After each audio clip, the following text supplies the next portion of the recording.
noches, bienvenidos a nuestro tercer programa de Desacuerdo. Esta noche vamos a tocar un tema tremendamente interesante porque tiene implicaciones ideológicas, políticas y geopolíticas. La decisión del gobierno de Luis Arce de no asistir a la Cumbre de las Américas convocada por el gobierno de Joe Biden. En tanto, no se invite a 3 países que han dejado fuera, que es Venezuela, que han anunciado que iban a dejar fuera, para ser precisos, que es Venezuela, Nicaragua y Cuba. Esta decisión ha sumado varias críticas. Tenemos, por ejemplo, el presidente López Obrador de México, que ha anunciado que no va a ir en la medida también que se incluya a estos países. También Honduras y Chile han hecho referencia a la ausencia, a la posible ausencia de estos países. Guatemala y Brasil anuncian que no van a asistir, aunque ellos por otras razones. La esposa de Joe Biden ha hecho una gira, digamos, en Latinoamérica para motivar las participaciones de los distintos países. El gesto de Biden ha caído mal a quienes, aunque critiquemos la falta de libertad democrática en algunos espacios, no creemos que sea Estados Unidos precisamente quien pueda, ni Estados Unidos ni otro país, quien pueda decidir quién pertenece o no pertenece a las Américas y por tanto no hacerle una invitación. Unos analistas han dicho que se trata en realidad de una cortina de humo que al mismo tiempo lanza con Venezuela y Cuba. ¿A qué me refiero? Esta semana hemos sabido también que la administración de Biden ha decidido flexibilizar sanciones y restricciones que pesan en estos países en cuanto a comercio internacional. En el caso de Cuba, Biden discrepa con, o por lo menos en campaña, así lo ha dicho, con las medidas que ha tomado Donald Trump en cuanto a el tema de migración y ha decidido flexibilizar algunas cosas, por ejemplo, el reagrupamiento familiar, el tema de que no haya una cantidad específica de cuánto mandar en remesas, etcétera, ¿no? En el caso de Venezuela ha sido otro. Biden ha dado luz verde a una de sus empresas petroleras para que pueda seguir produciendo en Venezuela.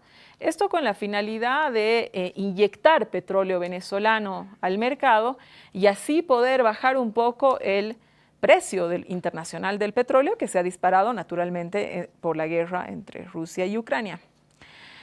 Dicho todo esto, vamos a ver qué es lo que dicen las redes sociales. Vamos a nuestra cápsula de redes, Carlita.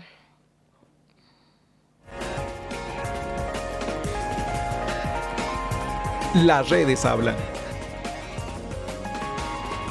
El gobierno estadounidense de Joe Biden anunció que excluye de la Cumbre de las Américas a Cuba, Venezuela y Nicaragua. Por ello, el presidente de México, Andrés Manuel López Obrador, anunció que de seguir este veto no asistirá a la misma. Y lo mismo dijo el presidente de Bolivia, Luis Arce, mientras que la de Honduras, Ximena Castro, afirmó mediante un tuit que si no estamos todas las naciones, no es Cumbre de las Américas. Los presidentes de Chile y Argentina pidieron que no se excluya a ningún país en esta reunión que se realiza cada 3 años. A esta cumbre, que se va a realizar del 6 al 11 de junio, tampoco se confirmó la presencia de Jair Bolsonaro, presidente de Brasil. Aunque aún no empezó esta cumbre, pues ya es una de las principales tendencias en el Facebook, pues 78,000 personas estuvieron hablando de este tema. Y el anuncio del presidente Luis Arce en Twitter, que dice, consecuente con los principios y valores del Estado Plurinacional de Bolivia, reafirma que una cumbre de las Américas que excluye a países americanos no será una cumbre de las Américas plena, y de persistir la exclusión de pueblos hermanos, no participaré de la misma. Esto generó más de 4,000 retweets y casi 7,000 me gustas. En esa misma línea,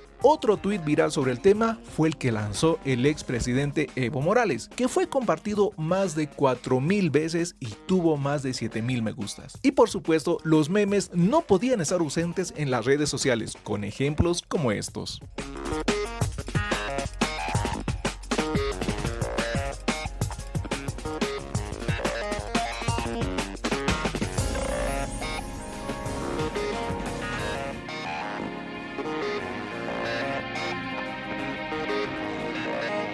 Las redes hablan.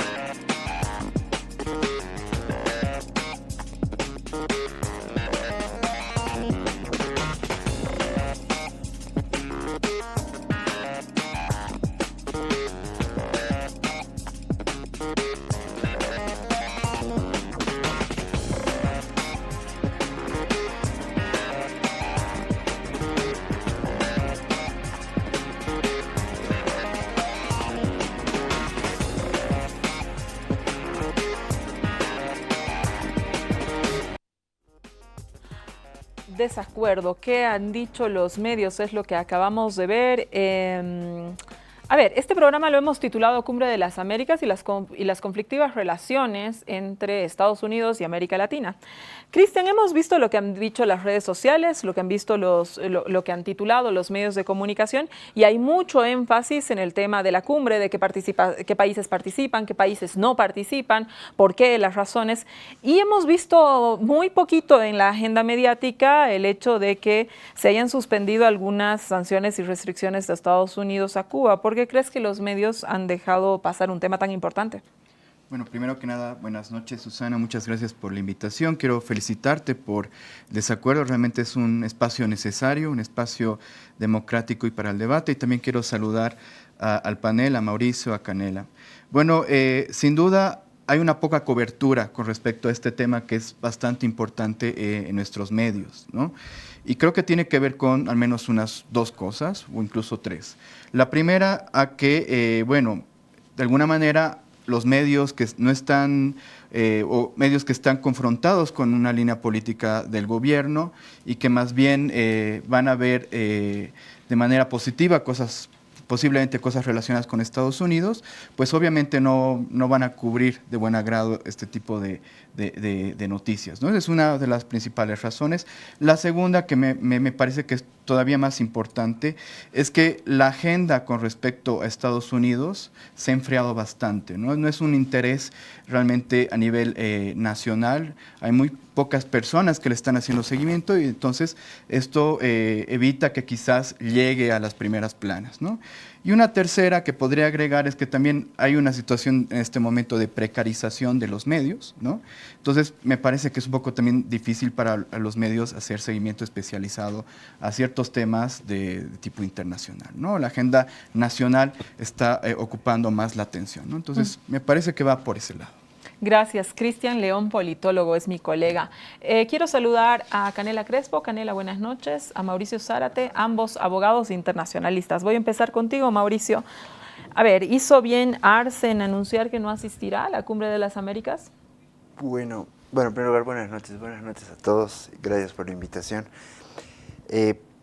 Me parece que en todo caso, la posición de López Obrador, que fue decir, no sé si lo voy a definir, posiblemente mando un representante, fue un poco menos dura que la posición del presidente Arce, que prácticamente dijo, no voy a asistir si es que nos invita.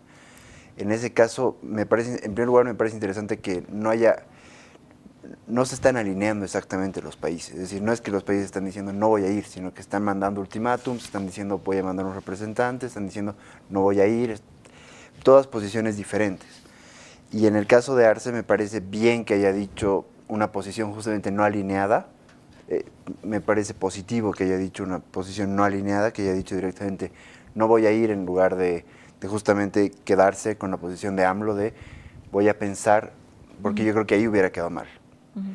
Ahora, no sé si lo más positivo es directamente no ir o más bien hacer lo que va a hacer AMLO, curioso, paradójicamente, que es decir, voy a mandar al canciller y el canciller se va a encargar de eso. ¿Por qué lo digo? Porque me parece más importante que haya un representante del Estado a que no haya ningún representante del Estado, más allá de si estás alineado o no estás alineado con Estados Unidos.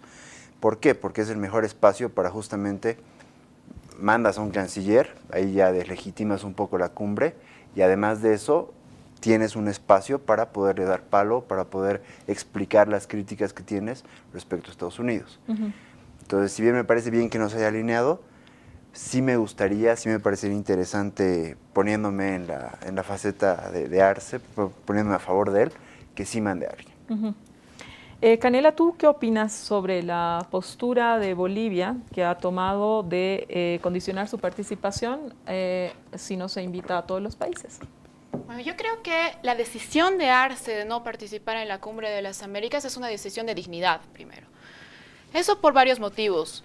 Primero, por el tipo de característica de la Cumbre de las Américas, la naturaleza de la Cumbre de las Américas.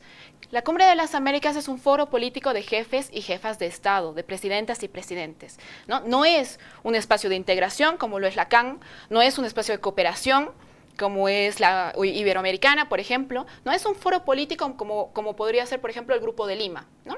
Entonces, creo que en ese sentido, siendo un foro político que además complementa a la instancia mayoritaria, al órgano de decisión superior de la OEA, que es la Cumbre de Cancilleres, creo que la decisión de no participar ya es primero una posición política. Yo comparto lo que dice en realidad Mauricio, ¿no? de que está bien definir claramente si se participa. Ahora, no se trata solamente de una cuestión de afinidad política, sino se trata sobre todo de una cuestión de principios. Y es ahí que tengo el matiz con Mauricio, ¿no? Creo que tanto la posición del presidente Luis Arce como la de Andrés Manuel López Obrador, como la de Xiomara Castro en Honduras, como la de la presidencia del CARICOM, que representa a más de 14 países del Caribe, creo que es muy digna, porque no se trata de ver con quién, de cuidar a los amigos que participan en una cumbre, sino se trata justamente de que se censura cualquier intento de quitar soberanía a los países. Una cumbre de las Américas deberá, pues, tener representación de todos los países. Si se censura la decisión unilateral de excluir a Venezuela, Nicaragua y Cuba, también se debería censurar una hipotética decisión de excluir a El Salvador de Bukele, al Brasil de Bolsonaro, a la Colombia de Duque, etcétera, etcétera. No estamos hablando de una cuestión de principios en este caso. Uh-huh. Tú has participado en muchos eventos internacionales, has estado trabajando en un organismo, en una oficina que pues reunía varios países con varias opiniones distintas, entonces tienes mucha experiencia, digamos, en reuniones internacionales. Dejar fuera a alguien, vamos a poner el caso similar, dejar fuera a un país, ¿ha modificado alguna vez la política o el comportamiento de este país, del no invitado? Sí, es una señal política fuerte, ¿no? En diplomacia, obviamente, cualquier signo, incluso que la invitación te llegue tarde, es una señal, ¿no? Y en este caso, obviamente, el no invitar o estar entre que lo invito o no invito a un país, pues ya es suficiente como para como Canela dice, ¿no? De una cuestión de dignidad, ¿no? Porque es un foro político, no es un proceso de integración regional, comparto plenamente con eso, ¿no? Ahora, también hay que entender que Estados Unidos está jugando algo muy peligroso, ¿no? Porque de hecho, al ya estar en una posición en la cual básicamente le están obligando de que tengan que invitar ya sea al menos a Cuba, ¿no? El hecho de que haya esa presión y que tenga que ceder esa presión, ¿no? Eventualmente para no terminar en un boicot de la Cumbre de las Américas, es un rayado de cancha de los países de América Latina, ¿no? AMLO que condicionó, bueno, nosotros que ya dijimos no, y los demás países. Entonces, después de eso, si es que incluso se llegara a llevar la Cumbre de las Américas, pues Estados Unidos ha perdido terreno, digamos, a nivel político en América Latina. ¿Compartes, Mauricio? Hay algunos analistas que sostienen que este sería digamos, el momento más, el peor momento, digamos, de las relaciones de Estados Unidos con América en general, con América Latina, digamos, si tú quieres, en general. Esto, algunos analistas sostienen también que se debe a que el desprecio que Trump le tenía a la región, dicho esto, por ejemplo, la anterior cumbre de Lima anuncia Trump que no va a ir y punto, ¿no? O sea, ahí a todos... a los presidentes que sí participaron, ¿no? Y luego, digamos, hay también una sensación de que la política, en cuanto a política exterior, no hay mayor modificación en el tiempo Biden a lo que significó Trump. ¿Qué opinas de esto? Bueno, en primer lugar, creo que parte de la expectativa internacional es cuál va a ser la doctrina Biden, ¿no es cierto? Porque ya se tuvo totalmente clara desde el principio cuál fue la doctrina Trump. En 95 se tuvo muy claro cuál fue la doctrina Clinton, justamente con el nacimiento de la cumbre y con la búsqueda de consolidar el ALCA y abrir, bueno, básicamente de hacer un proceso de liberalización y continuar con el consenso de Washington. Y ahora la gente yo creo que no sabe cuál es la doctrina Biden. Porque, y al final, Christian tiene razón, todas las señales que están dando no están haciendo otra cosa que debilitar a Biden. La posición que haya tenido Biden con Rusia y Ucrania, de un modo u otro iba a ser criticado. Ahora se lo criticó por ser demasiado débil. Y ahora mismo yo creo que justamente Latinoamérica le jugó mal a Biden, cosa que posiblemente sea muy bueno, porque de un modo u otro va a quedar mal. Ya sea que tenga que cancelar la cumbre, por ejemplo, que sería un fracaso terrible, que vaya en 18 o 20 estados, va a ser un fracaso terrible, que termine cediendo e invitando, va a ser un fracaso terrible. Y yo creo que Biden en este momento tiene que yo creo que él va a tratar de consolidar una doctrina de pro-democracia.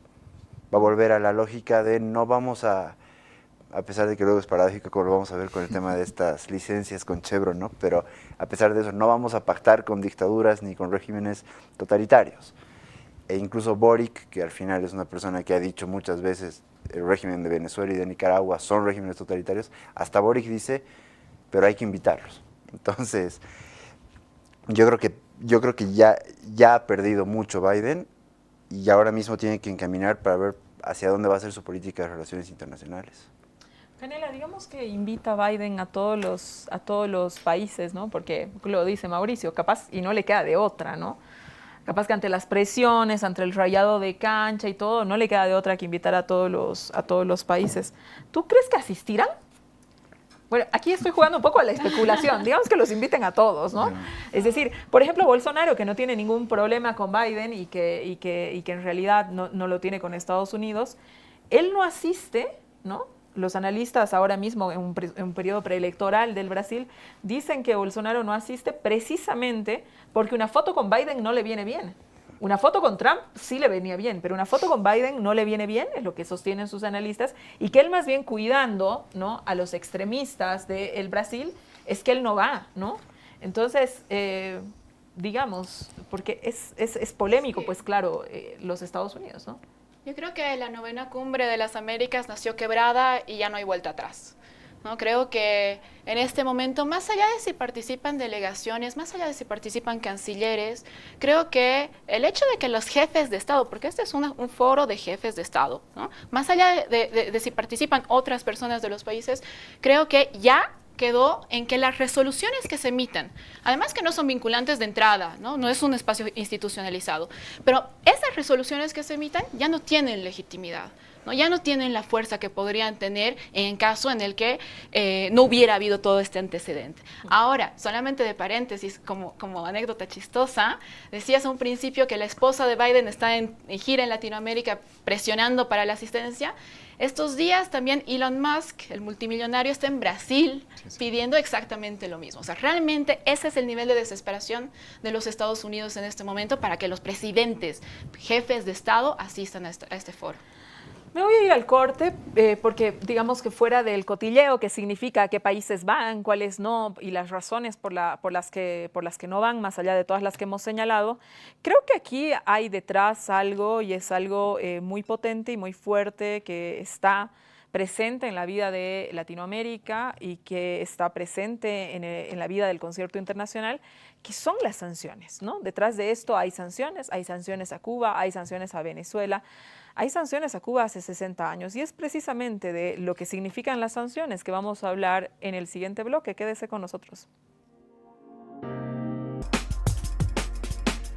Volvemos a este tercer desacuerdo. Esta noche estamos hablando de la Cumbre de las Américas y de la tensión que existe, la tensión que se ha puesto sobre la mesa nuevamente de las relaciones entre Estados Unidos y América Latina. Canela, ¿qué opinas de la flexibilización del tema no es precisamente el bloqueo, son algunas cuestiones, ¿no?, con Cuba que tienen que ver con la reagrupación familiar, que tienen que ver con levantar la restricción de cuántas remesas se manda, que tienen que ver con cuántos vuelos van a poder ir a La Habana y a otras ciudades, ¿no? Tienen que ver con que viajen jóvenes profesionales cubanos a hacer intercambios a los Estados Unidos. Básicamente esas son, ¿no? Eso es lo que se ha abierto, ¿no? Y la flexibilización de las sanciones comerciales a Venezuela, que es abrir, digamos, a que Chevron entre a producir petróleo venezolano. Las cancillerías de Cuba y de Venezuela han visto con muy buenos ojos este anuncio. Sí, bueno, yo creo, Susana, que para responder a esa pregunta primero hay que cuestionarse quién se atribuye a dar sanciones en primer lugar, ¿no? De nuevo, como en el primer bloque, esto es una cuestión de principios, ¿no? Yo me pregunto, ¿acaso Bolivia va por el mundo repartiendo sanciones a los países que no le gustan, con los gobiernos que no se llevan? ¿Acaso va presionando a otros países a que se adhieran a estas sanciones o incluso a empresas? Pues absolutamente no. ¿No? Hay una cuestión ahí de que esencialmente Estados Unidos se da la autoridad para sancionar, para castigar, casi como un padre castiga a sus hijos pequeños, ¿no? Entonces, eso en primer lugar ya debe llamarnos la atención. Ahora bien, en el caso específico de Cuba, hay que recordar primero que Cuba sufre el bloqueo por más de 60 años, ¿no? Pero sufre este bloqueo con la censura de casi todo el mundo, y eso se ve en las últimas decenas de votaciones en Naciones Unidas, ¿no? Cuando todo el mundo vota a favor de levantar el bloqueo a Cuba, excepto Estados Unidos e Israel, en este caso, pero se mantiene el bloqueo, ¿no? Hay esta pretensión de autoridad, de castigo frente a Cuba, ¿no? Ahora, ¿por qué se flexibiliza el bloqueo? También hay que hacerse la pregunta. Yo creo que Biden en este momento está en una encrucijada en su política interna que lo obliga a generar antagonismos primero con el trumpismo, ¿no? Con esta... Y no hay que confundirnos, no es un gesto altruista, no es una cuestión de amabilidad de Biden, ni mucho menos, sino realmente es una cuestión de salvarse en su política interna y de además cumplir una promesa electoral que había justamente creado antagonismo con Trump en su momento. En caso de Venezuela tampoco estamos descubriendo el fuego, es una cuestión de petróleo, ¿no? En el momento en el que Estados Unidos no necesita el petróleo de Venezuela, pues es Maduro dictador, Venezuela tal por cual, pero en el momento en el que se necesita Venezuela, se necesita el petróleo de Venezuela, no Venezuela, pues se cambia el discurso. En ambos casos estamos viendo una doble moral de los Estados Unidos, ¿no? Entonces, creo que una vez más estamos ante el mismo escenario de que, bueno, esta flexibilización del bloqueo y de las sanciones no es una amabilidad más de Biden, sino más bien una postura de doble moral. Uh-huh. A ver, dos temas. Mauricio, voy a ir contigo. Las sanciones a Venezuela han tenido resultados negativos. No solamente para Venezuela, sino también para los entornos, ¿no es cierto? No han logrado sacar a Maduro, que era el objetivo. Al mismo tiempo han agravado la enorme crisis económica que ya venía siendo, pero evidentemente se agrava. Han contribuido a que la migración crezca, y esa migración al crecer se ha vuelto un problema para el resto de los países de la región, es decir, dígase Colombia fundamentalmente, Ecuador, Chile que está con muchos problemas. Hablaríamos de Estados Unidos, quizás algo Europa, aunque es mucho menor porque la migración se da mayores términos en la propia región, ¿no es cierto? Se ha dicho también que el bloqueo económico es responsable en parte de la crisis económica que ahora mismo vive Colombia. ¿Por qué? Porque Venezuela era un gran consumidor de productos colombianos. Al no tener divisas, etcétera, deja de ser un gran consumidor, ¿no? O sea, Venezuela se pone entre las cuerdas verdaderamente, ¿no? Y además, que me parece que pone el cherry sobre la torta, convierte a Maduro en la víctima del imperialismo. Es decir, como no puedo avanzar, hay la crisis, no tengo divisas, no puedo, ¿no es cierto? No puedo porque hay un responsable claro que se llama señor Estados Unidos. Entonces, ¿qué sentido tiene? Bueno, a ver, empalmando un poco con el anterior tema, justamente en la reunión que hubo, bueno, en la cumbre que hubo en Panamá, a la que fue Cuba, que fue la única cumbre a la que asistió Cuba, recuerdo que justamente el discurso de Cristina Fernández era muy, muy anti Estados Unidos, y en un momento de esos incluso dijo, bueno, parece que el presidente Obama se fue, pero ya le van a contar, y siguió despotricando. Y Y en ese sentido, justamente a lo que tú decías en el corte, ¿no? Es otra Latinoamérica, pero es el mismo Estados Unidos. Y es el mismo Estados Unidos, se quiera o no, quizás debilitado, pero sigue siendo un hegemón. Justamente por ser un hegemón, yo creo que se puede dar esa atribución que Canela cuestionaba. ¿Por qué lo hace? Bueno, en un momento lo hizo por la Guerra Fría, evidentemente, ¿no? Y ahora lo hace para mantener esa hegemonía.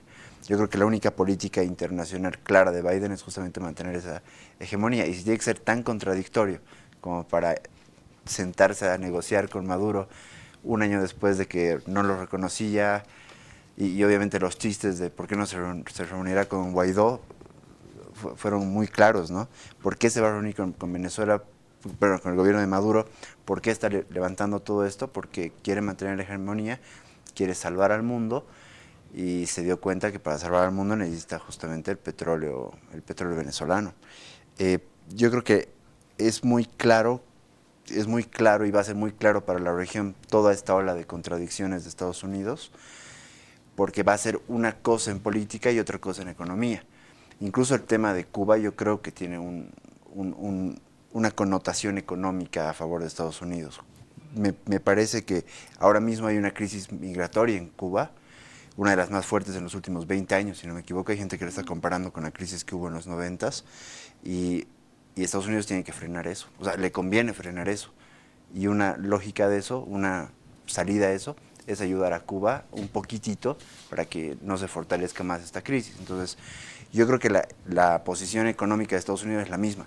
Yo, hegemón, velo por mis intereses. Si me toca negociar con Maduro, pues negocio con Maduro. Si me toca ayudar al gobierno de Cuba, pues bienvenido sea. Pero entonces no estamos hablando ahí de un tema de carta democrática, ¿no? Es decir, porque sí, claro.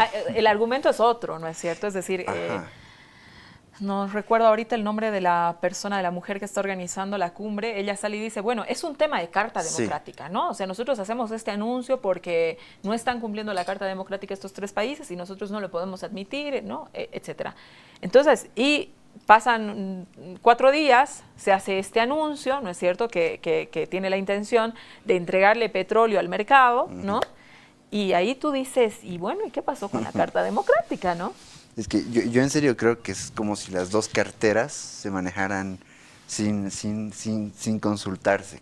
Por un lado está justamente la cartera política, que está diciendo no, son dictaduras, así que no. Y por otro lado está la económica, que dice sí, son dictaduras, pero tienen petróleo. Las necesitamos. Claro, entonces yo creo que es una falta de congruencia, pero también falta de conversación. Y yo creo que esto, para terminar, un punto muy importante que hay que tomar en cuenta es la posición de Estados Unidos frente al mundo, que no es la misma que la posición de Estados Unidos frente a Latinoamérica. Estados Unidos quiere salvar al mundo. Y al mundo no le importa la cumbre, pero sí le importa el gas. Entonces vuelvo al mismo tema. Un lado es el camino económico de Biden en política internacional y otro lado es la política internacional en sí. Qué interesante lo que dices, Mauricio, porque refleja, lo dicho, una doble moral, ¿no? Sí, sí. Cristian, han pasado 60 años. Yo voy a hablar de Cuba contigo.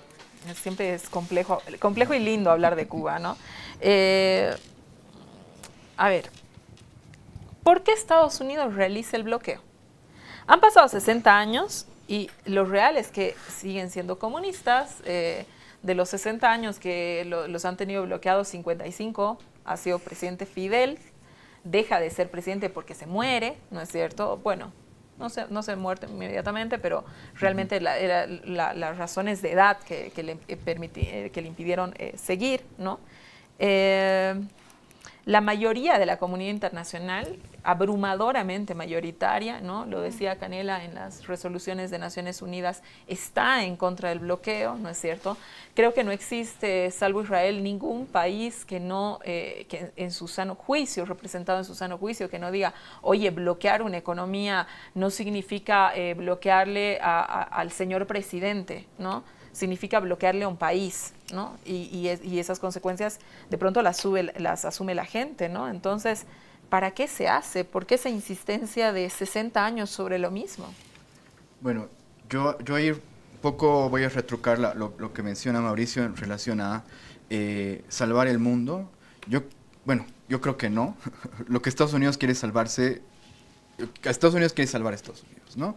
Y en un momento dado de Guerra Fría, pues quería evitar de que les emerjan más gobiernos comunistas, ¿no? Cerca a sus fronteras, entonces tuvo una política para eso, ¿no? Y incluyendo ahogar a Cuba por 60 años, ¿no? Ahora, conviene mantener esa perspectiva. Obviamente ya no, estamos en otra época, ¿no? Obama ya retrocedió, ¿no? Ya había abierto la posibilidad a ir poco a poco con medidas para apoyar a Cuba más bien, ¿no? Y permitirle retirar este embargo, este bloqueo, ¿no? Pero bueno, hubo un retroceso con Trump.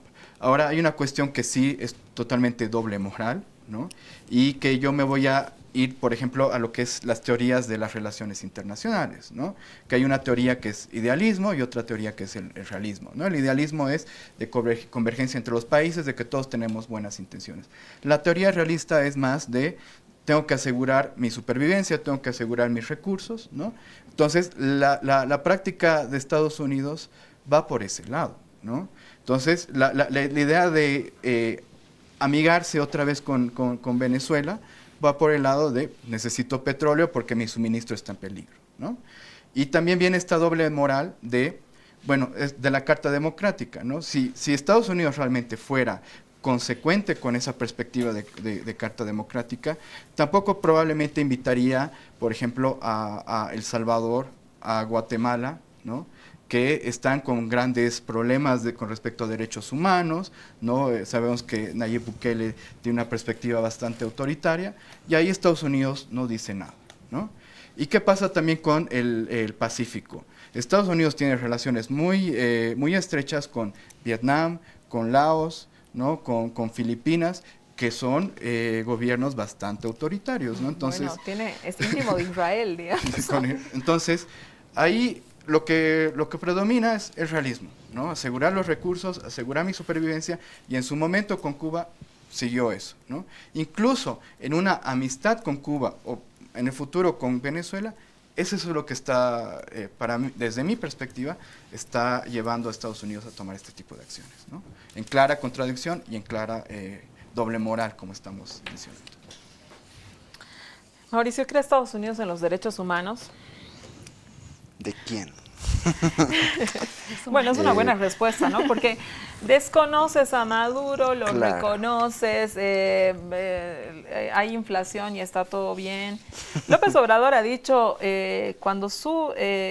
López Obrador dice que en realidad a Estados Unidos lo único que le interesa verdaderamente es el dinero.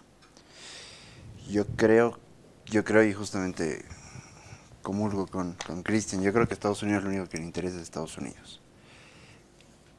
Yo creo que para eso tiene que salvar al mundo. Aclarando un poco. Justamente esta estructura anárquica en la que se vive desde el realismo, Estados Unidos lo entiende muy bien, y en la medida en la que Estados Unidos gane, no le importa con quién hace tratos. Pero ¿qué es quién salvar no. el mundo, Mauricio? O sea, ¿qué se entiende por salvar el mundo? Porque, digamos, apoyar a Ucrania para que no sé qué, eso significa no sé cuántos muertos. Yo me entro en Medio Oriente porque ahí no son democráticos o no lo suficientemente democráticos, ¿no es cierto? Y devasto Siria, y era lo más democrático que existía, ¿no es cierto? Pero lo devasto Libia, es decir, ¿no? ¿Qué queremos decir con salvar el mundo? ¿Quién es ese mundo, no? Porque si hablamos de salvar el mundo somos todos, pero ¿quién es ese mundo? En este caso yo creo que lo que quiere hacer Estados Unidos es una especie de nuevo plan Marshall con Europa, justamente porque Europa tiene una crisis terrible debido a la guerra, no tiene energía, y pactar con Venezuela, poder llegar a proveer de energía a Europa, sería desde su punto de vista salvar al mundo occidental. Evidentemente, no le interesa Medio Oriente, está totalmente claro, no le interesan todas las democracias de Latinoamérica, pero sí le interesa el mundo occidental, y en la medida en la que Europa pueda llegar a ver otra vez a Estados Unidos como El Salvador, yo creo que Estados Unidos va a estar feliz. Habría salvado a su mundo. Canela, dejar fuera a Venezuela, a Cuba, a Nicaragua ha provocado reacciones en países que incluso no están de acuerdo con la política interna de Venezuela, de Cuba y de Nicaragua. De hecho, que reaccionan ante la política interna de estos países, como lo ha señalado la canciller chilena. Nosotros sabemos de sobra cuál es la posición aquí del presidente Boric. Sin embargo, la canciller ha señalado que no es una cumbre de las Américas sin todos los americanos ahí presentes. ¿Qué ha pasado? ¿Ha metido la pata Biden? No debió haber convocado la cumbre, se debió haber hecho el loco, ¿no? Hacer como ha hecho el CV aquí, ir atrasando, ¿no? Porque nada, es decir, la convocatoria ha sido un fracaso, no ha sido un fracaso. Bueno, yo no quiero quedarme atrás en el retruque de la oración. Yo también creo que Estados Unidos se quiere salvar, pero además a costa de otros países y naciones, no salvando el mundo, ¿no? Entonces, yo creo que en ese sentido, ¿qué se encuentra acá en Latinoamérica? ¿No? ¿Ante qué se encuentra acá en Latinoamérica? Estados Unidos ha intentado reproducir la doctrina Monroe creada a inicios del siglo XIX, esa de América para los americanos, que en principio tenía un propósito de frenar, digamos, la colonización europea, pero también de incidir en los países que estaban naciendo, ¿no?, en esta región, y alinearlos además con su geopolítica y con sus intereses económicos, ¿no? En ese sentido, bueno, le ha funcionado mucho tiempo, ha habido mucho tiempo de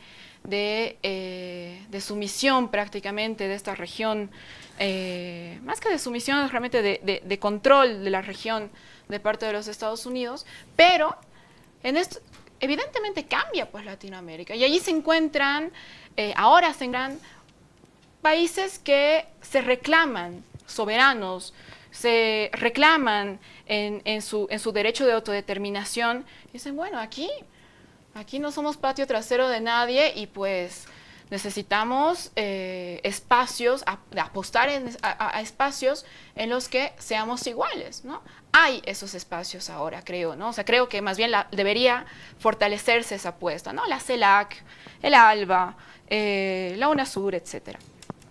Ahora, la canciller chilena fue muy interesante en su determinación al respecto de esta 9ª Cumbre de las Américas, cuando dice, nunca dejar fuera a ningún país ha cambiado de gobierno. Y pues claro, o sea, eso también significa que este intento de dejar fuera a los países, pues significa que va a haber una respuesta de los pueblos y naciones. Va a haber una respuesta que diga, bueno, en realidad la cumbre de las Américas sin las Américas no es nuestra cumbre, ¿no? Entonces no vamos a participar allí, no queremos participar allí. Fracaso, de nuevo, sí creo que la cumbre ha nacido ya quebrada, que sus resoluciones van a quedar como referencias. Creo que evidentemente deberían participar delegaciones, pero es que ya no es un foro de jefes de Estado en el que no van a participar jefes de Estado, ¿no? Entonces, ahí, listo, naciste quebrado. Evidentemente se posicionarán algunos temas, se charlarán se posicionarán temas del ALBA, etcétera, que es interesante, no deja de ser interesante, pero listo, ya perdió la legitimidad. Nació quebrada, y de nuevo, los Estados Unidos están desesperados en este momento porque saben que significa un desplante vergonzoso para ellos. Uh-huh. Cristian, con esto se quiebra algún tipo de institucionalidad, y esto apelo a ti nuevamente por esta experiencia que tienes en la cuestión de foros y de la reunión de distintos países, ¿no? Es decir, ¿qué se quiebra con esto? Con que tú tengas una cumbre con los problemas que ya está presentando la cumbre sin haberse dado. Se quiebra un intento de institucionalidad, se quiebra un intento de generar un espacio donde se mejoren, se horizontalicen las relaciones. ¿Qué quiere decir esta reacción, digamos, casi de la América Latina completa frente a lo que ha establecido Estados Unidos, sin hacerle amén a la política interna de estos países? Eso hay que resaltarlo. Pero, ¿qué significa? Significa que estamos en otra época y que Estados Unidos no está leyendo bien, ¿no?, la región. Necesitamos como como continente necesitamos una reunión porque hay temas urgentes, ¿no? La pandemia, la crisis económica, la crisis climática, etcétera, ¿no? Eso es necesario, pero ya no en los términos de Estados Unidos. La Cumbre de las Américas nace hace casi 30 años para más que todo discutir un tratado de libre comercio, ¿no? En un momento en el cual Estados Unidos estaba en los mejores momentos de su hegemonía. El ALCA. Claro, ahora ya no estamos en este momento. Los países de América Latina están en otro momento con respecto a Estados Unidos. Hay un alineamiento político, ¿no? de varios gobiernos que puede que se incremente. Vamos a ver qué pasa en Colombia de aquí a una semana, en Brasil de aquí a unos meses, ¿no? Entonces hay un nuevo replanteamiento. Y si Estados Unidos va a seguir jugando con las cartas de hace 30 años, no, pues no le va a dar el juego, ¿no? Entonces, realmente se está quebrando una institucionalidad, como dices, pero de nuestro lado se está abriendo una oportunidad para repensar otro tipo de foro, otro tipo de relaciones políticas, ¿no? Y otro tipo de relacionamiento también a nivel sur, ¿no? Una diplomacia desde el sur. Quédese con nosotros, volvemos ya con las conclusiones de este interesantísimo programa. Esta noche hemos hablado de la Cumbre de las Américas y lo que está detrás, o lo que ha reflejado la Cumbre de las Américas, que son las tensísimas relaciones que hasta la fecha existen entre Estados Unidos y América Latina. Esta noche hemos hablado con un panel distinto, que tiene ideas frescas. He estado realmente muy contenta de tener estos invitados esta noche. Y también, por supuesto, sobre un tema del que los medios, aunque las redes y los medios han hablado mucho de la cumbre y lo que representa que estos países no vayan o quienes no van y por las razones por las que van, creo que se habla muy poco de lo que está detrás, ¿no? De esas tensísimas relaciones que son dos bloqueos, ¿no? Dicho esto, Mauricio, quiero que hagamos una conclusión de todo lo que hemos hablado esta noche, con que quisieras que se quede la gente. Bueno, no necesariamente porque se debilite o pierde Estados Unidos, se fortalece Latinoamérica. Ningún bloque de integración, excepto un poco la Comunidad Andina, excepto un poco el Mercosur, ha funcionado hasta ahora. El hecho de no ir y poner una zancadilla a Estados Unidos no hace que de la nada Latinoamérica esté súper bien y que todo vaya a estar muy bien y somos una Latinoamérica unida, sino que seguimos muy distantes. Yo creo que aún nadie quiere, ningún país de Latinoamérica todavía está seguro cómo quiere una integración. Eso por el lado de la cumbre. Y respecto al otro lado, bueno, Estados Unidos dándole oxígeno a dictadores, un clásico. Canela, contigo. Bueno, creo que históricamente Estados Unidos ha tenido esa pretensión de control sobre la región, pero ahora se encuentra con una América Latina distinta de hace 20 años, ¿no? Si bien en 1994, cuando se llama la primera Cumbre de las Américas en Miami, todos los jefes y jefas de Estado van felices, pues ahora el escenario, las reglas del juego han cambiado, ¿no? Eso en cuanto a la Cumbre de las Américas, ¿sí? Pero más allá de eso, creo que otra vez la apuesta sí debe ser por la integración en espacios que le den oxígeno a nuestros países. No se trata de que la victoria, esta victoria, si es una victoria, a Estados Unidos nos fortalezca, sino que estamos más fuertes ahora y que por eso podemos ganarle el discurso a Estados Unidos, ¿no? Creo que hay que seguir apostando a espacios de integración y que esos espacios ahora tienen nombre y existen, ¿no? La CELAC es definitivamente una apuesta que hay que hacer. Cristian. Bueno, me parece que hay un acuerdo con respecto a Estados Unidos y que resulta que no es un tema polarizante, me parece, ¿no? Entonces, estamos en eso es bien interesante, ¿no crees, Cristian? Que Estados Unidos haya dejado de ser un tema polarizante, ¿no? Pese a que nosotros cuando, después de los conflictos y en el gobierno de Áñez, hemos visto incluso a la canciller con la bandera de Estados Unidos atrás y toda esta cuestión, ha sido una cosa que ni siquiera, digamos, gente adscrita al MAS, incluso antimasistas, criticaban, ¿no?, esta pose de sumisión de pronto que había en los Estados Unidos. ¿Coincides? Sí, de acuerdo, es otro momento el que estamos viviendo, ¿no? Y ahora, en relación a cómo plantearnos nosotros como país y como región, creo que es una oportunidad y no deberíamos desaprovecharla, ¿no? Va a haber muchas coincidencias políticas en los próximos 1 año, 2 años, digamos, al menos, esperemos que se mantenga así, y eso abre la oportunidad a repensar nuestras relaciones. Pero algo muy importante, creo que a las relaciones internacionales le hace mucho daño la perspectiva muy ideologizada, ¿no?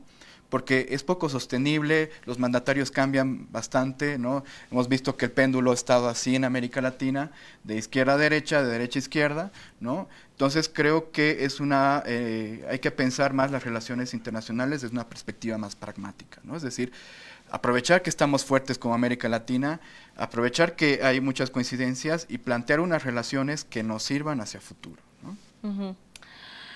A ver, yo diría que Estados Unidos, coincidiendo con las conclusiones, Estados Unidos ha dejado de ser la meca, ¿no? Ha dejado de ser el país hegemónicamente imaginario dentro de los países de Latinoamérica de cómo queremos ser, de cómo nos queremos ver. No quiere decir que no hayan gobiernos y que no hayan personas dentro de estos países que leen a Estados Unidos como el referente mayor, pero creo que eso ha dejado de ser, digamos, una cuestión uniforme en los países y de pronto en las mismas sociedades. Es unas sociedades latinoamericanas mucho más fuertes, con mucho más personalidad, digamos, conscientes de sus propias potencialidades, cambiando leyes, cambiando constituciones. Creo que estamos ante una Latinoamérica más que unida. Yo coincidiría ahí con Mauricio, porque así muy pendular esta cuestión, más que hablar de una Latinoamérica unida, estamos hablando de una Latinoamérica mucho más consciente de sí misma, mucho más consciente de sus fortalezas, mucho más consciente de su riqueza, digamos que como países, ¿no? Como países individuales. Quizás habría que ponerlo desde esa perspectiva, es verdad, ¿no? Sobre las relaciones, las tensas relaciones entre Estados Unidos y Latinoamérica, evidentemente, dados los cambios en la región, ¿no? En efecto, Estados Unidos no está negociando con la Latinoamérica de los 90. Estados Unidos no está negociando con la Latinoamérica que hacía malabares para que los inviten a sus fiestas del 4 de julio, no. Es otro momento, es otro tiempo, hemos tomado conciencia de nuestros recursos económicos, hemos tomado conciencia de la belleza de nuestros países, hemos tomado conciencia de nuestro propio medio ambiente, hemos tomado conciencia de una serie de cosas y que creo que la relación, por supuesto, debe ser más horizontal. ¿Qué es lo que pasa con esta cumbre? No invitan a todos los países, definitivamente. No lo sabemos, no sabemos qué es lo que vaya a pasar, eso va a pasar en los próximos días, en las próximas semanas. Pero si hablamos de un fracaso, definitivamente este llamado a la cumbre no ha sido un fracaso para Venezuela y no ha sido un fracaso para Cuba, irónicamente. Gracias por habernos acompañado esta noche en El Desacuerdo. Nos vemos en el siguiente domingo a la misma hora, 21:30 por RTP. Y los invito a acompañarnos en las redes sociales. Aquellas personas que hayan llegado tarde o que quieran volver a ver nuestro programa, estamos en las redes sociales, en nuestro canal de YouTube. Síganos, por favor. Conmigo hasta el siguiente domingo. Muy buenas noches.